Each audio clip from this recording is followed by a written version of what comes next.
There's tons of videos online claiming that they explain how to get every checkmate in chess, but the problem is most of them didn't even get these checkmates in a real game, and all of them were in regular, boring chess. Yeah, literally not a single one of these videos included any cool chess variants. So today I'm gonna change that by getting a checkmate with every single chess piece from every single chess variant, and we're gonna start off with the easy ones to go all the way to the most difficult and complicated pieces at the end. Starting off with the simplest variant, Paradigm Chess, where you have this dragon bishop which can move like a knight and a bishop, except it can't jump over any pieces, and it also switches up the board's position, like the queen is one square over, and there's no bishops obviously since the paradigm piece kind of is the bishop and this knight is next to the king for some reason. I think it's going to be basically checkmate someone normally like with a bishop, so I guess I'll just go for a normal bishop checkmate with this piece. I kind of had no idea what I was doing, but I didn't really need to because I could already tell this dragon bishop was overpowered, and I was already able to get a free piece. I think this is just a free pawn. And even though this was only like my second time playing this variant, I felt like I was already a pro. Oh, look at this. We attack the king, we attack the rook. So as long as he doesn't resign, I think we can maybe get a checkmate. I was pretty afraid that my opponent was going to resign, since that's what every normal human does when they're being cyberbullied this much. But surprisingly he didn't, and just a few moves later... Oh! That was the quickest checkmate. Okay, that was my first game and I literally got a checkmate with these paradigm pieces. But that was just the easiest of the chess variants, because later on we're going to be checkmating people with even weirder and crazier pieces. But right now we had a strange chess variant using the elephant piece. And for this I had to play a variant called Chaturanga. And how this piece moves is you can just move 2 diagonal spaces in any direction. Now I don't know how we're going to get a checkmate with this, but I guess we'll just have to play and find out. And before we play this, we're already at 115,000 subscribers. So we're closing in on 200k. And I know I say this in every single video, but if you want to say that you were here before 200k, go ahead and subscribe. But back to the game. And while I'm waiting for someone to accept my challenge, there's also these other 2 pieces in this variant. This weird cauldron looking piece which moves exactly like a rook, and this turban guy who moves 1 diagonal space in any direction. Oh, pawns can only move 1 space, interesting. But I have no idea how we're gonna get a checkmate with these elephant guys. And in my first game of this variant, I was already a little confused. Since this elephant piece didn't move like any standard chess piece, I was a little discombobulated, but luckily I think my opponent was as well. Alright, this is free, I believe. Okay, he pre-moved that. Interesting. We just take that. It's free. This guy's not very good at this game, so we might be able to checkmate him as long as he doesn't resign or run out of time. I was actually going to get a checkmate with the elephant piece on my first try. As long as my opponent didn't do something like resigning, this would be the easiest checkmate of my... And he resigns. But now that I at least knew how this elephant piece worked, this checkmate should be a lot easier to get. The only problem was, now whenever I started to win, my opponent would just give up on life. Like, are you joking me right now? But I just kept trying, and after a while I finally got into a game with someone where I was winning and my opponent was not resigning. This is being attacked, this is being attacked, his king is kind of being attacked, and it's looking pretty good for us. I was able to take a bunch more of this guy's pieces, but there was still one problem. Since these elephants could only move 2 spaces at a time, they would never be able to attack the edge of the board. So I had to find a way to move the enemy king somewhere where he could be checkmated. 2 elephants to our name, now we just gotta figure out how to checkmate with these guys. Also, part of the rules in this variant are that if you capture all of the opponent's pieces, you win. So that's why I'm leaving some of his pawns alive. But after struggling to find a checkmate for a few more minutes, I finally got what I thought would be a checkmateable position. There we go, there, check win. There. Yes! That took 88 moves. That was painful. But that wasn't even the most difficult of the many pieces that we were going to be using to get a checkmate. Because right now we had a pretty crazy variant piece, which was the Camel. And for the checkmate, we had to play XXL chess. Because this piece moves like a knight if it was on performance enhancing drugs. So it needs a lot of space to move around. But before we get into the game, if you want to learn new chess openings, you have to go to chessreps.com. It walks you through step by step how to play an opening correctly and explains it to you as simply as possible. It will give you a bunch of different lines of variations, and one of my favorite things, once you actually learn the opening, you can do puzzles, which gives you different positions you'll find yourself in if you play this certain opening in a real game. I literally learned the entire Stafford Gambit in like one night, and I'm already destroying opponents online. There's so much more to give you, like time drills, which helps you instinctually remember your openings so you don't have to think about each and every move, a leaderboard so you can compete against other real players and have incentive to get better at chess, and so much more. So instead of making a bunch of mistakes and blunders in your openings, just go to chessreps.com and learn almost any opening you want as quickly as you want. But anyways, back to the video. I have no idea how this is going to work because this camel piece moves a bit suspect. But even though I said I had no idea what was going on, I did actually have one plan that I thought could work. Since a while ago I saw a video on YouTube of Eric Rosen checkmating someone in only a few moves with a camel piece. And if I could do the same thing, this checkmate should be pretty easy. The plan is to go here and then here to attack the king.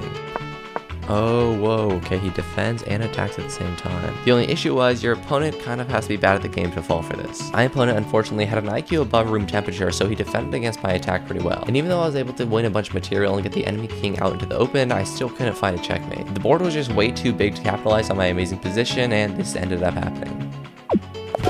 So for the next game, I made it much longer and ended up playing the exact same guy from last time. I offered him a rematch, but I made the game longer. Hopefully this makes it so he doesn't run out of time. My plan was still the same though. I just needed my camel to get to this square and I would have checkmate. The only issue was his bishop was guarding that square, so I had to get rid of it somehow. I have a plan, I have a plan, I have a plan. We go here and then we go here.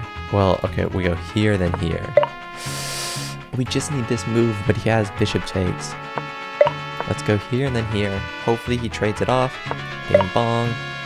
Okay, please take. Nice. Now he just cannot. Okay, that has to be checkmate. Yes, sir. Yes, sir. And even though that was pretty tricky to get, it was nothing compared to the next chess variant. Because next up, we had to get a checkmate in dragon chess. And this dragon piece moves like a knight and bishop combined. And what separates it from the first variant is that you can place it on the board at any time you want. So there's a lot more strategy to this variant. I played this variant one time before, but I didn't checkmate them with the dragon piece. But the issue right now was I had no idea what my opponent was actually rated. This was just a random guy from my Discord that wanted to play against me. And also, if you guys want to play against me in videos like these, you can join the Discord. The link is in the description. I don't think it's going to be easy to checkmate with the dragon piece, even though it is a pretty good piece, because it's like a knight and a bishop, and you usually never checkmate with knights or bishops. You usually use rooks or like your queen or something. Even though I had my doubts, I was still doing pretty well in this game. Alright, I think we're up 2 pawns here, and we're doing pretty fine. Hopefully he takes his pawn, because then we go here, bing, and yeah, okay, he fell right into the trap. I guess he does have this move. He does not do that though. He moves to the wrong square and his bishop is dead. After winning that much material, I just traded off everything and promoted 2 pawns to queens. With my dragon piece still alive, now all I had to do was corner the king, and the checkmate would be the easiest thing ever invented. Uh-oh, 9 sec. Why does that exist? Luckily, this guy accepted my rematch, and after I won his queen, he just blundered his queen, so that's even better. He did. There we go. Nice. It was all over for my opponent, and this time I made sure I did not stalemate. Or just here. Yes!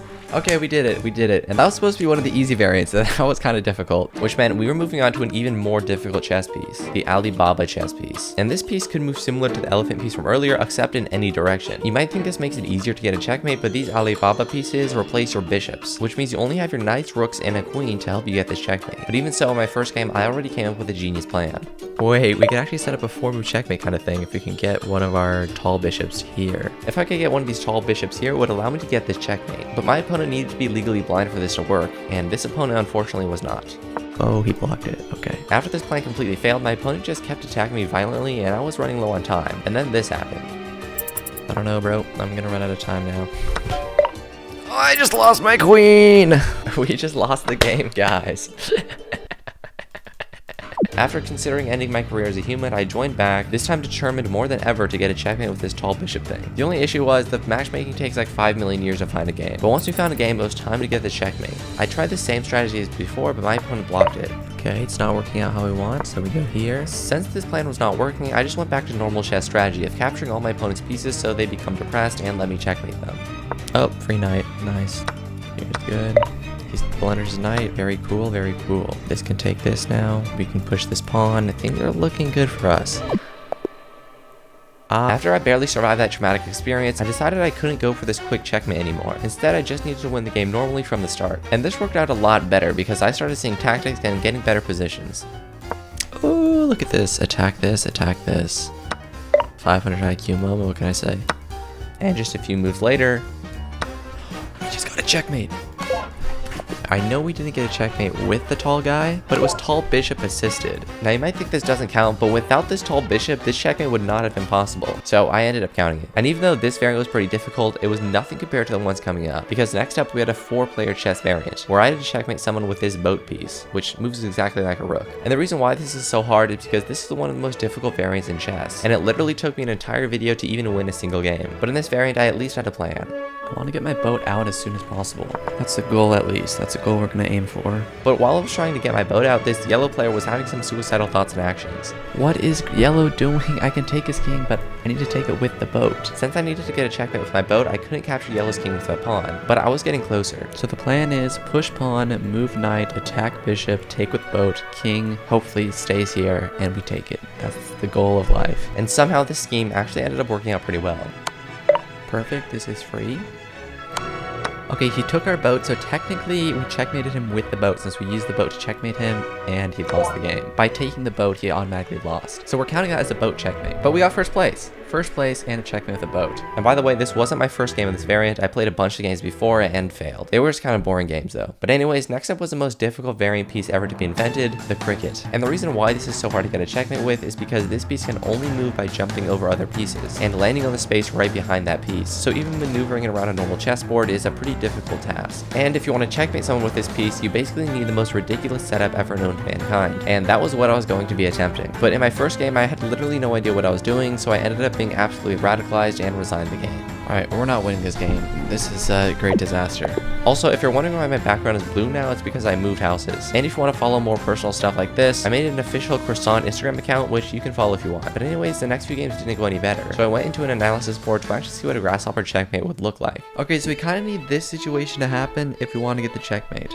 This king needs to be castled, this pawn needs to be gone, and then in order to get the checkmate, we just go boom. Because technically it's checkmated with the grasshoppers. So the grasshoppers attacking this now. It can't escape because the bishop covers both of these squares, even if this rook wasn't here. I don't know if that's even ever going to work in a real game though, but that's the plan. The only slight problem with this plan is that if my opponent had even close to 1 IQ point, he wouldn't allow this to happen to himself. And if he was not legally blind, he could literally just block this checkmate by moving any piece into the grasshopper's path. But I didn't realize this at the time, so I continued trying. That is a free queen.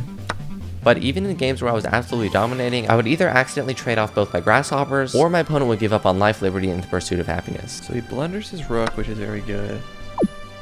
And he resigns. And after failing so much, I started to think that this should not be this difficult. So I did some research and found out that the grasshopper piece isn't meant to be played on a normal chessboard. It's meant to be played on these weird variant boards, so it can hop over open spaces and have more mobility on this weird terrain. So I found one of the most disturbing looking variants and decided to give it a try. Okay, here we go. This is definitely the weirdest looking variant I've ever seen in my entire life. These normalish pieces could only move on these colored squares, but the grasshopper could jump over these missing squares and move so much more easily, meaning in the first few moves of the game, I was already able to get an attack on the enemy king. Okay, the king is in check because we could hop over and just capture it. So I think he has to block with like something like this or something. Wait, we just captured the... What? We just won with the grasshopper piece in 3 moves. That was too easy. And just like that, I got into checkmate with every single variant piece on chess.com. If I missed any, let me know in the comments.